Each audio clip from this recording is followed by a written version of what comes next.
రాష్ట్ర వ్యాప్తంగా మెడికల్ షాపుల్లో విజిలెన్స్ అండ్ ఎన్ఫోర్స్మెంట్ డ్రగ్స్ అధికారులు సంయుక్తంగా తనిఖీలను చేపట్టారు. అందులో భాగంగానే కాకినాడలో కూడా మెడికల్ షాపుల్లో అధికారులు దాడులు నిర్వహించారు. ఒకే సమయంలో రాష్ట్రంలోని మెడికల్ షాపుల్లో తనిఖీలు చేపట్టారు. మెడికల్ షాపుల్లోని బిల్లులు, అనధికార మందుల వివరాలను ఆరా తీస్తున్నారు. డాక్టర్ల ప్రిస్క్రిప్షన్ లేకుండా మందులు అమ్మితే కఠిన చర్యలు తీసుకుంటామని అధికారులు హెచ్చరిస్తున్నారు. ఈ సందర్భంగా అధికారులు దాడి వివరాలను వెల్లడించారు.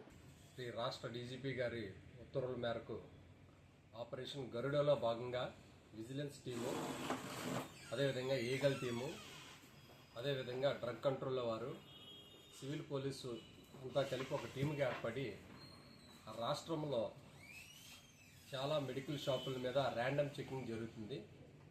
దీనిలో భాగంగా మన యొక్క రాజమండ్రి యూనిట్కి సంబంధించి మన యూనిట్ ఎస్పీ గారు అనేటువంటి శ్రీమతి స్నేహిత గారి ఆధ్వర్యంలో ఈరోజు అమలాపురం, రాజమండ్రి, కాకినాడలో మనకున్న ఇన్ఫర్మేషన్ ప్రకారం ర్యాండమ్గా మెడికల్ షాపుల్ని ఇన్స్పెక్షన్ చేయడం జరుగుతుంది. ఈ యొక్క మెడికల్ షాపుల్లో అనాథరైజ్డ్గా ఏదైనా డ్రగ్స్ ఉన్నా, అదేవిధంగా ప్రిస్క్రిప్షన్ లేకుండా ఎవరికైనా డ్రగ్స్ అమ్ముతున్నటువంటి అలాంటివి ఉంటే గుర్తించి వాటి మీద చర్య తీసుకోవడం జరుగుతుంది. ఈరోజు ఈ 4 షాపులు, అంటే కాకినాడలో నేను 4 షాపులు ఇన్స్పెక్షన్ 4 టీములుగా ఏర్పాటు చేస్తున్నాం. ఇందులో ఏదైనా వైలేషన్స్ ఉంటే వాళ్ళ మీద చట్టరీత్యా చర్య తీసుకోవడం జరుగుతుంది.